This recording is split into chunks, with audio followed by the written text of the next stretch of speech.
Hello friends, welcome to my YouTube channel Keerthi's vlogs. ఈరోజు మనం prepare చేసేది super healthy protein rich homemade pizza. Protein rich అని చెప్పి pizza చూపిస్తున్నాను ఏంటనుకుంటున్నారా? మనం ఈ పిజ్జా ప్రిపేర్ చేసుకోవడం కోసం మైదాని అలాగే ఆటాని లాంటివి ఏమీ యూజ్ చేయకుండా ప్రిపేర్ చేస్తున్నాం. బేస్ కోసం మనం యూజ్ చేసేది ఇక్కడ పెసరపప్పు అండి. వెరీ రిచ్ ఇన్ ప్రోటీన్, అలాగే వెరీ టేస్టీ కూడాను. మనం పిజ్జా బేస్ గురించి మాట్లాడుకుంటున్నాం కాబట్టి దీనికోసం 1 కప్ పెసరపప్పును తీసుకొని శుభ్రంగా కడిగి మునిగే వరకు కొద్దిగా నీళ్ళని యాడ్ చేసుకొని ఒక 4 అవర్స్ పాటు నానబెట్టుకోవాలి, లేదా ఓవర్ నైట్ అయినా నానబెట్టుకోవచ్చు.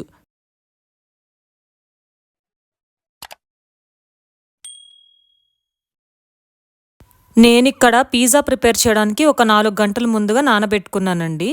ఇక్కడ నేను 4 అవర్స్ తర్వాత చెక్ చేస్తే పప్పు అనేది ఇక్కడ చక్కగా నాని ఉంటుంది. ఇప్పుడు ఈ స్టేజ్లో మనం పెసరపప్పు మొత్తాన్ని మిక్సీ జార్లోకి తీసుకోవాలి.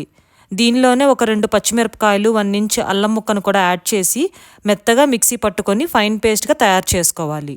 మనం మిక్సీ పట్టుకునేటప్పుడు కూడా నీళ్లు మరీ ఎక్కువగా కాకుండా తక్కువగా కాకుండా యాడ్ చేసుకోవాలండి.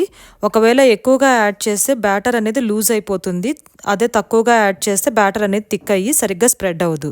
మన బ్యాటర్ ఈ కన్సిస్టెన్సీ వచ్చేలాగా వాటర్ని యాడ్ చేసి గ్రైండ్ చేసుకున్నాక ఈ బ్యాటర్ని ఒక బౌల్లోకి ట్రాన్స్ఫర్ చేసుకోవాలి. ఇందులోనే రుచికి తగ్గట్టుగా కొద్దిగా సాల్ట్ని యాడ్ చేసుకోవాలి.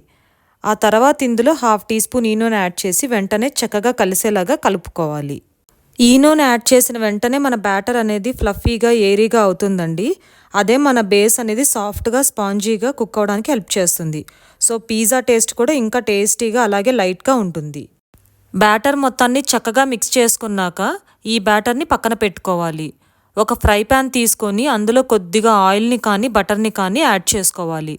నేను ఇక్కడ ఆయిల్ని యాడ్ చేసుకొని ప్యాన్ మొత్తం స్ప్రెడ్ అయ్యేలాగా స్ప్రెడ్ చేసుకొని ఇందులో మనం మిక్స్ చేసుకున్న బ్యాటర్ని దోశలాగా యాడ్ చేసుకోవాలి. బ్యాటర్ అనేది మరీ పల్చగా వేస్తే మన వెజిటేబుల్స్ అన్నీ కుక్ అయ్యేలోపు బేస్ అనేది మాడిపోతుందండి. అలాగే మరీ మందంగా వేస్తే తినేటప్పుడు పిజ్జా బేసే ఎక్కువ అవుతుంది. కాబట్టి మరీ ఎక్కువగా కాకుండా తక్కువగా కాకుండా బ్యాటర్ని ప్యాన్ మీద యాడ్ చేసుకోవాలి. ఇప్పుడు ఒకసారి పిజ్జా బేస్ చుట్టూ ఆయిల్ని కొద్దిగా యాడ్ చేసి వేగనివ్వాలి. ఇందులో మనం యూజ్ చేసే ఆయిల్ని ఫ్లేవర్లెస్ ఆయిల్ని తీసుకోవాలండి. ఒకవేళ స్ట్రాంగ్ ఫ్లేవర్ ఉన్న ఆయిల్ని యూజ్ చేస్తే పిజ్జా తింటున్నప్పుడు అసలు టేస్ట్ అనేది మిస్ అవుతుందండి. కాబట్టి మనం ఆల్వేస్ ఫ్లేవర్లెస్ ఆయిల్ని యూజ్ చేసుకోవాలి.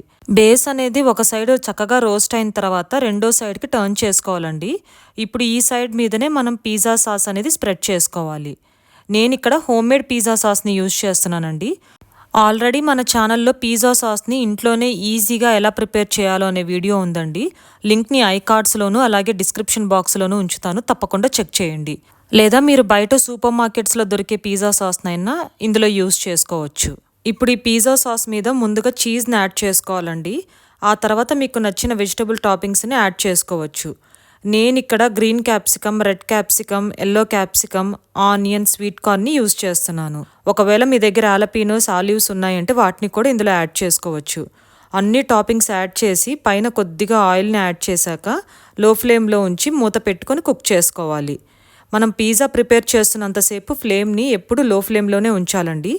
ఇలా ఒక 4 మినిట్స్ పాటు కుక్ చేస్తే చీజ్ అనేది చక్కగా మెల్ట్ అవుతుంది.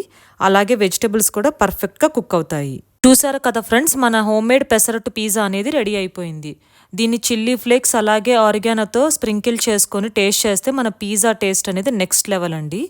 హెల్తీగా, ప్రోటీన్ రిచ్గా మరియు సూపర్ టేస్టీగా ఉంటుంది. పిల్లల నుంచి పెద్దల వరకు అందరికీ ఇది పర్ఫెక్ట్ స్నాక్ ఆప్షన్ అండి, ఈవెన్ డిన్నర్ ఆప్షన్ కూడా. మీరు కూడా డెఫినెట్గా ట్రై చేసి కామెంట్ సెక్షన్లో చెప్పండి మీకు ఎలా అనిపించిందో. వీడియో నచ్చితే లైక్ చేయండి, మీ ఫ్రెండ్స్ అండ్ ఫ్యామిలీ మెంబర్స్తో తప్పకుండా షేర్ చేయండి. అలాగే నా ఛానల్ కీర్తీస్ వ్లాగ్స్ని సబ్స్క్రైబ్ చేసుకొని పక్కనే ఉన్న బెల్ ఐకాన్ని క్లిక్ చేయడం మర్చిపోకండి. ఇంకా ఇలాంటి ఇంట్రెస్టింగ్, హెల్దీ, టేస్టీ రెసిపీస్తో మళ్ళీ కలుద్దాం. Thanks for watching.